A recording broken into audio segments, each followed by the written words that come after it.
Hello and welcome back to another video, and today, as you can see, we're back here on MotoGP 22 with the 2023 season mod. And today, since we've recently had a MotoGP pre-season testing, I thought we could do a last to first challenge here at Sepang. And I decided to go as Pecco Bagnaia because he is the reigning world champion after all. He's got the number one on the front of his bike. He's also on a Ducati, so it probably makes the challenge slightly easier for me. But I'm giving myself a 35% race, which is about 7 laps, to try and get through the field. So without any further ado, let's get into it. Who will celebrate victory in the Malaysian Grand Prix? Riders have completed their warm-up lap and are lined up on the Sepang grid, ready for the off. So then we've got Aleix on pole position, Bastianini alongside in second, and Quartararo in third. So a really fast front row there, waiting for the lights to go here at Sepang. Lights out and away we go. To tell you what, Polo Spagger had a terrible start there. He absolutely spun the wheels up. And by the way, I am going really solid straight on purpose so that I don't pass them all into turn 1, because it's so easy to just overtake all the AI on the first lap. And I think, to be honest, that just makes this challenge a little bit boring if you do that. So I'm just trying to stick behind them for the first corner at the very least. So I'll go for it now. See both the RNF bikes in front of us. Augusto Fernandez, well, both RNS, both gas gases. We're just hit into the back of Oliveira because he goes so slow. There we go, really good go for it now. We're around the outside of Oliveira, around the outside of both Fernandez's.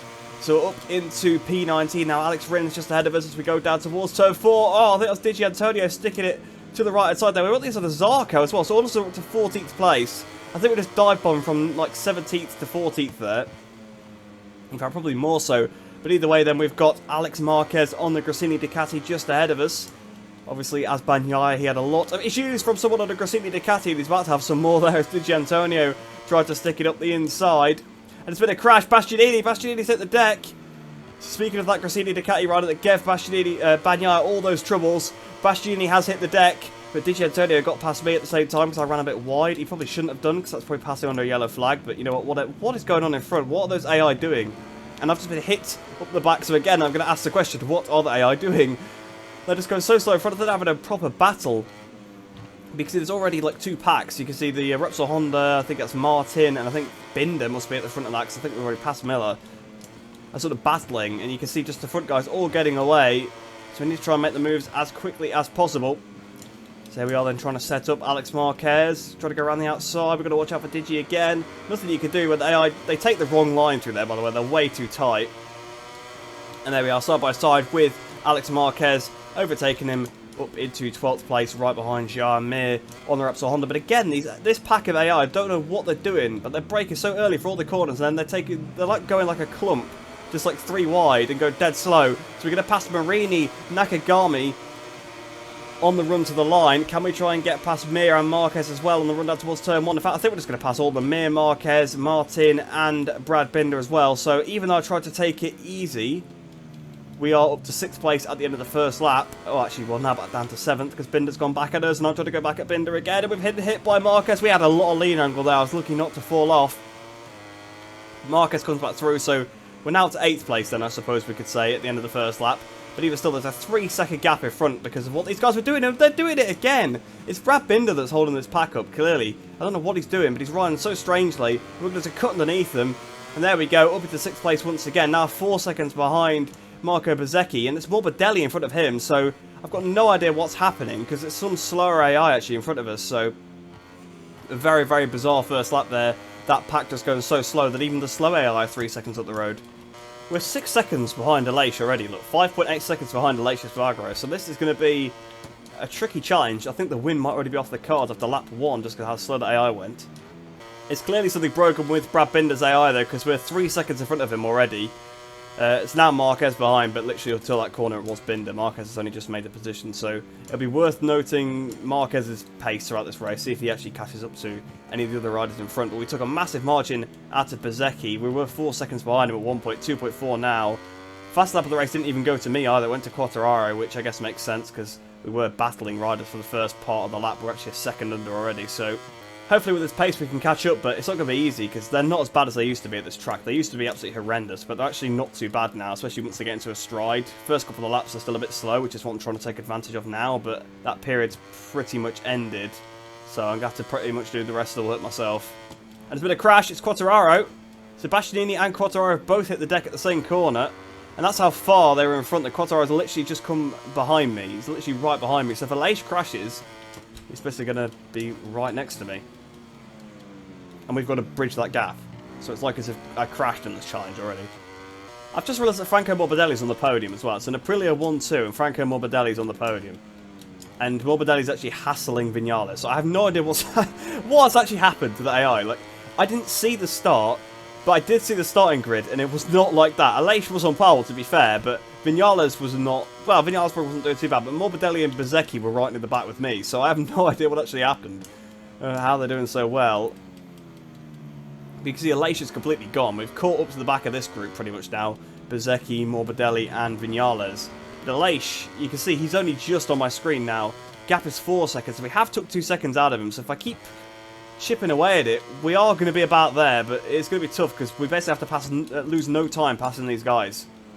So here we are then. Bezzecchi's just in front of us. Are we going to get him into the hairpin? Looks like it's going to be easy pickings on the inside. Actually, no, to be fair. He's supposed to hang around the outside. You can see we have lost a little bit of time already, but fortunately not to Aleix. We're still 3 tenths closer to him than we were at the start of the lap. I thought about it, up the inside of that right-hander, but that was just going to be way too risky on Bezzecchi. Maybe into the next left, but again, it's just going to come back at me at the penultimate turn. This is the problem, you see. The AI, they take such strange lines. You want to pass them in places, but you know it's not worth it, because if I'd passed him there, he would have done that line that he's on now and just gone straight to the inside and probably hit into the side of me. Whereas I've sat behind him. I'm probably going to get him down towards the last corner here. To be fair, he got a pretty good exit. Used his ride-out device, which I'm still not really sure if it makes much of a difference. I remember when we tested it when the game first came out, it made basically no difference whatsoever. And because I've played so little of the actual modern-day MotoGP bikes, I don't even think to use my ride-out device. Looks like Morbidelli, though. Oh, I was about to say Morbidelli's past Vinales, but he's still struggling to do it. Right, so can we pass Morbidelli? We need to pass Morbidelli and Vinales for at the same time, really, because they are so close together.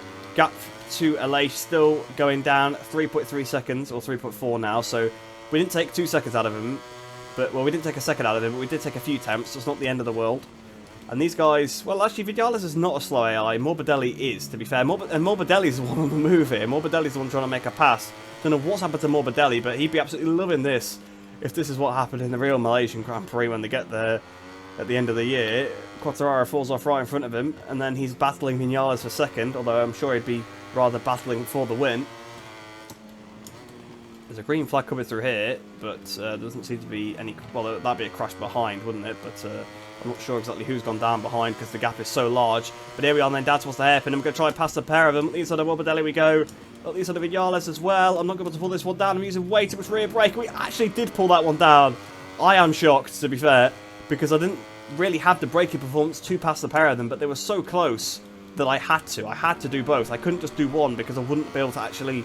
not hit the other one, or I wouldn't actually be able to get it through without contact, and it had just risked a crash, so it wouldn't have been actually worth going for. Is Vinales going to come up the inside? Actually, no, I'm quite surprised by that. Okay, so the gap is 3.1 seconds, so we've not gained much on him at all on this lap, even though I'm actually still going fractionally faster than I have been previously. But of course, again, we were held up by the AI. Right then, the gap is 2.6 seconds, so we took half a second out of him in that last corner, pretty much. We've got 2 laps to try and make the difference. Can we do it? It's gonna be tight. I'm gonna actually really have to hold my breath. The thing is with the AI, they always get faster as the race goes on, every single time. You've seen it in career mode many a time where we've done a race similar length to this, to be fair, where the AI just suddenly speed up on the last couple of laps and start really catching you up. And this is gonna be the same thing that happens here. I think we're gonna still have the time advantage, but it's just not gonna be very much. I think, unfortunately, it's not gonna be enough to beat Aleix. But considering we were 6 seconds behind him at the end of the first lap, it's quite incredible what we've managed. Right, so we're out of Palmer 3 now. You can see we've got plus 0.3 of a lap left, so it's not really worth risking it on this final lap because we're less than a second behind. So that was a phenomenal lap, 57.5. Probably the best lap I've ever done at this track on this game, to be fair, that one. And Aleix has gone quite wide through turn 1 now. That is sort of the AI's line, but I think he genuinely did make a mistake there. And we're right with him now. 4 tenths of a second. Yeah, he lost like 3 tenths of that corner, so he definitely made a mistake in turn 1. The pressure is getting to Aleix Espargaro here. We could still win this race, which is unbelievable. The fact that we're like now 3 seconds ahead of Vinales behind as well, that's crazy.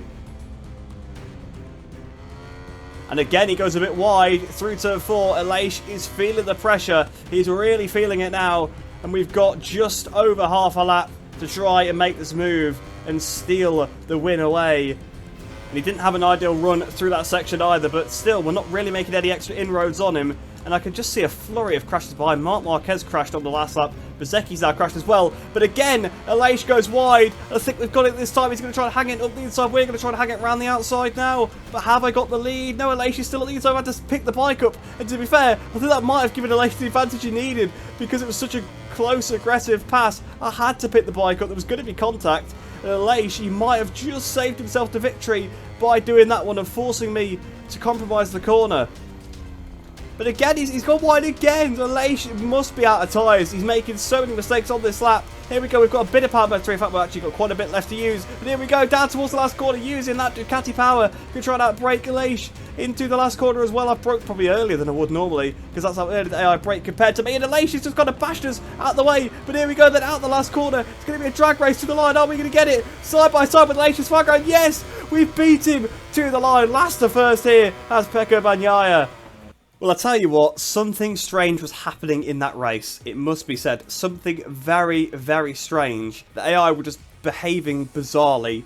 I think they've all crashed behind by the looks of it, because Morbidelli's 12 seconds behind, and he was trying to pass Viñales, like the lap we ever took him, and we're only 3.5 in front of Viñales, so yeah, I think there's been some very... It's just so strange. You can see the order's completely messed up. 17th down or out. Obviously, we saw Bastianini crash on the first lap. Miller was up to like 3rd at one point, I think, seeing on the left-hand side. And he crashed. Marini crashed. We saw Bezecchi fall off. We saw Binder fall off on the left-hand side of the screen as well, I think, at some point. But I wasn't really bringing attention to them because they just kept happening. And they also kept happening in places where I was trying to concentrate, like on the brakes and things like that. But I'll tell you what, I actually really enjoyed that one. Even though it was such a strange race, and we did most of the overtaking in the opening lap.